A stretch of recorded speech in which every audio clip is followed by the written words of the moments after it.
अब थोड़ी सी बात करेंगे सिंध ताश मुआहदे की, इंडस वाटर ट्रीटी की। भारत की जानिब से कहा जा रहा है कि इसको हमने मुअत्तल कर दिया, लेकिन आलमी दुनिया इसको कैसे देखती है, आलमी सतह पे इस मुआहदे की कितनी अहमियत है, इस पे गुफ्तगू करने के लिए आज अमेरिका से हमें ज्वाइन कर रही हैं पॉलिटिकल स्ट्रेटेजिस्ट और मुसन्निफ Laurie Watkins. Thank you so much for joining us, Miss Watkins. Thank you for having me.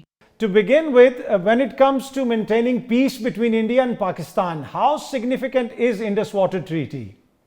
Well, it's incredibly important for relations between the countries, for water to be provided to both of the countries and its people, and to maintain geopolitical negotiations between the two countries and to not start another civil war, potential civil war or attacks by each other militarily.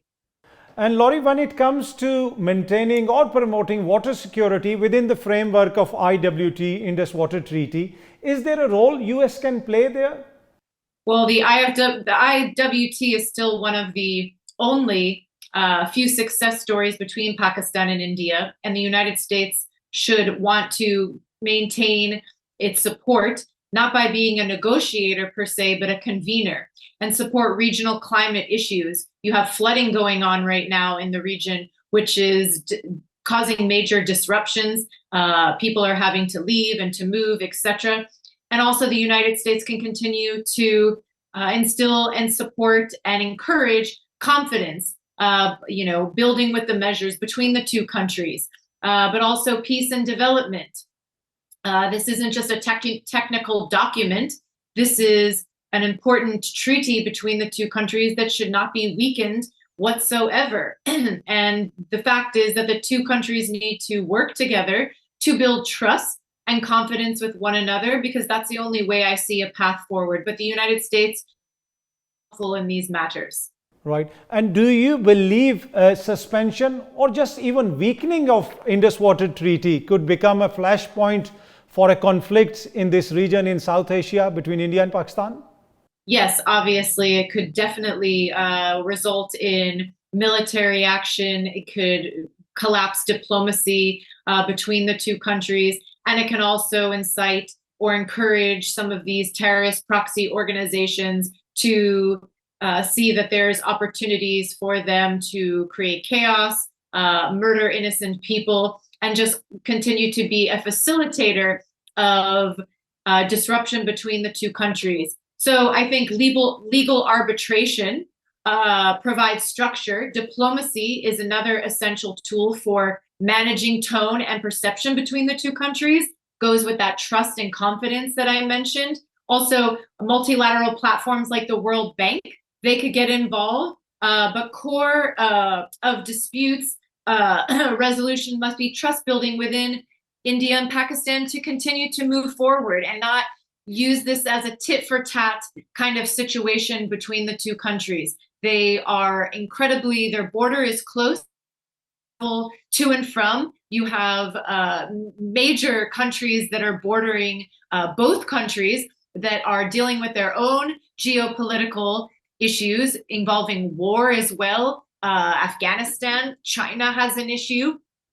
So we don't want to have any further disruption, and we don't want any more military action taken from either side. So I'm hoping that diplomacy, the bilateral discussions, the US be serving as a convener between the two, that those can also continue to help the situation there and bring peace and stability to the region. And in your opinion, what is the most effective way to address disputes under the IWT? Should it be bilateral meetings or multilateral platforms or legal arbitration? Well, I just went into all of those specifics on that question, but something else that can be done is one key lesson here is transparency and data sharing that will reduce suspicion between the two actors. And some examples of this that's already being successful across the world are the Mekong River Delta Commission and the Senegal River Basin Organization. For example, they have invested heavily in joint monitoring between the two countries, which builds trust. I'm going to continue to use those two words, build trust and confidence. Another is flexibility, because these treaties must evolve with climate resilience. So it doesn't mean dismissing or getting rid of the treaty at all. It means being flexible in what is going on geopolitically, what is happening as far as climate resilience. I mentioned those floods that are happening right now. And strengthening the IWT doesn't mean replacing it. It means modernizing it with climate resilience and regional cooperation that has got to be at the center of all of this. If not, I don't see how the two can move forward.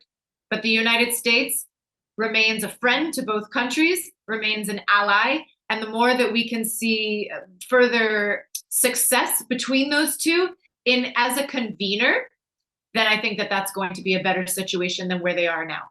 And finally, are there key lessons from other successful international water sharing agreements that might help strengthen IWT and similar frameworks globally? Well, those two that I just mentioned are great examples, the Mekong and the Senegal. You've seen success between those two countries in laying out specific information, data points on what each is willing and is upholding within that contract to do. And the more that they instill mechanisms within that are monitoring capabilities, pivoting, and being able to react to climate changes, whether that's wind, whether that's flooding, whether that's heavy rain. You have all of that snow melting from the ice caps right now, and you have the rivers that are starting to overflow and come into the areas. These are critical issues. So those are just two examples of successful treaties that I think that the two countries should look towards. Ms. Watkins, thank you so much for joining us. Shukran. Thank you so much. Have a good day. बाखबर रहने के लिए सुनो news का YouTube channel subscribe करें और bell icon पे click कर दें।